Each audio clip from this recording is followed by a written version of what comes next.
more than half of India's exports to the US are now under pressure. Starting the 7th of August, a sharp new US tariff hike kicked in, with 55% of Indian goods now being impacted. This is, remember, our largest trading partner where it has been impacted. Now, what does this mean? This has ramifications in terms of our overall trade outlook. The US is India's largest trading partner. The Trump administration has doubled tariffs to 50% on most Indian goods, citing India's continued purchase of Russian oil. It is one of the highest tariffs India has ever faced from the US. The Indian government has said the new duty will have a significant impact, and exporters are now raising concerns. The export organization, which is FIO, has said that the move is shocking. Sectors like textiles, marine products, leather and more are expected to take the biggest hit.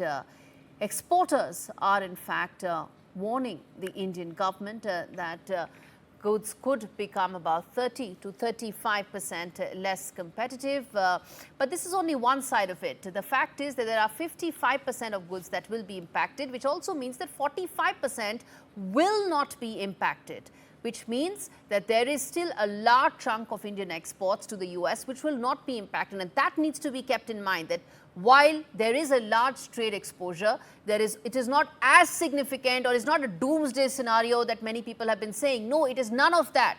55% is a very large exposure, but it is still only 55%, and that needs to be kept in mind. The second important thing as far as our exposure to the US is concerned is that trade talks haven't ended. Those trade talks are going to continue, and they will take place at the end of this month. So India, which is of course bracing for some sort of an impact, knows that the exposure at best is about 55%. And secondly, also is prepared for talks to continue. And that is the most important aspect that needs to be highlighted, viewers. It's not doomsday scenario. It's nothing like, if these tariffs come into place, what happens to our trade relationship, what happens to our overall exports. None of that. That is the big headline that we need to keep in mind. The road ahead may be a little rocky, but it is not full of obstacles. That's the big thing that we are telling you right here on India Global.